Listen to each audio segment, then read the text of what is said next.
Depends on what you want. You're going to have to be very specific about what you want.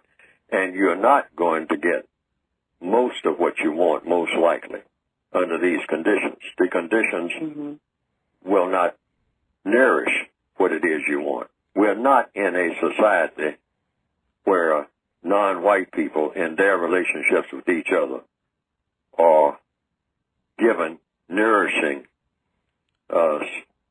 platforms. We're not given anything to help us to get along with each other. So don't expect it. See, disappointment comes from expectation. We are in a situation that should never have existed. Otherwise, we wouldn't be having this conversation. Everything is problematic in all of the 9 areas of activity: economics, education, entertainment, labor, law, politics, religion, sex, and war. So a black female, if I understand your question, cannot look forward to a constructive relationship with anybody. Because black people in general cannot look forward to that under this system. The system does not allow it. So all you can really do is minimize conflict. But you can't get it the way it ought to be.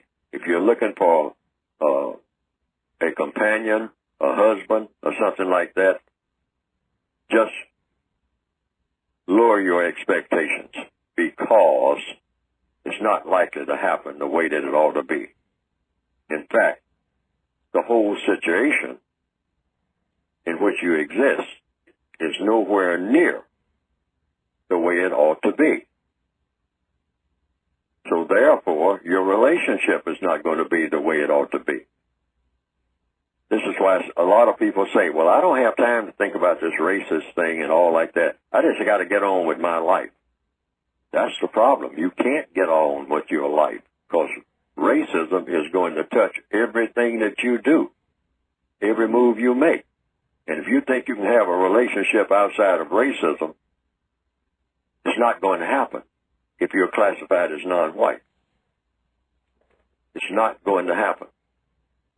And so any person that you pick for a partner and all like that is going to have some pluses and a whole lot of minuses.